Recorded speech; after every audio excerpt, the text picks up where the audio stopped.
Hey guys, welcome to Today Matters, our Skyline Daily Devotional. And I'm wearing my Irish getup in honor of St. Patrick's Day that we celebrated yesterday. And it's an important thing when you think about St. Patrick and what he did. Here's a guy who was imprisoned falsely and sent off and shipped off to another country. And then he came back to the same place where he was originally kidnapped in order to share the good news of the gospel. And because of him, lots of people came to know Christ. And so we honor him yesterday, and it was a great day to do that. And so I want to talk about another guy who was imprisoned. I want to talk about someone else who had joy in the midst of a very difficult time. So I'm going to take you to the book of Philippians today. And when you think about Philippians, it's the happiest book in the Bible in so many ways because Paul, even in the midst of trials and in the midst of difficulties, he has joy. He's in prison when he writes this, and he tells everybody he has joy. In other words, happiness habits take time, just like bad habits take time to develop. And Paul had some happiness while he was in a difficult situation. Philippians is a great book. The word joy, the word glad, the word enjoy, and the word rejoice in various forms in this book are used over 17 times. And it's a very short book. It's written by the Apostle Paul, and it's the happiest book, as I mentioned, in the Bible.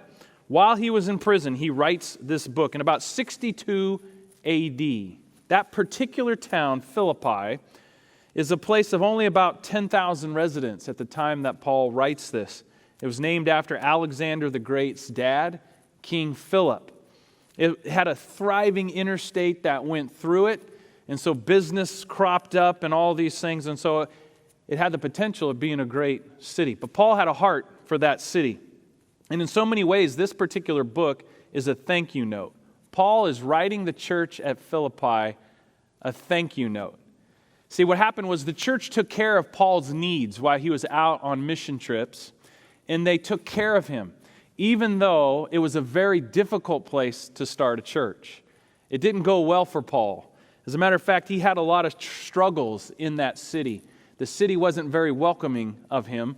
But in the midst of all these trials and all these difficulties, Paul says, I thank my God every time I remember you. He is thankful for the people in his life. Now, during this time, there's going to be potentially quarantines. There's going to be times where we're cooped up in a small area.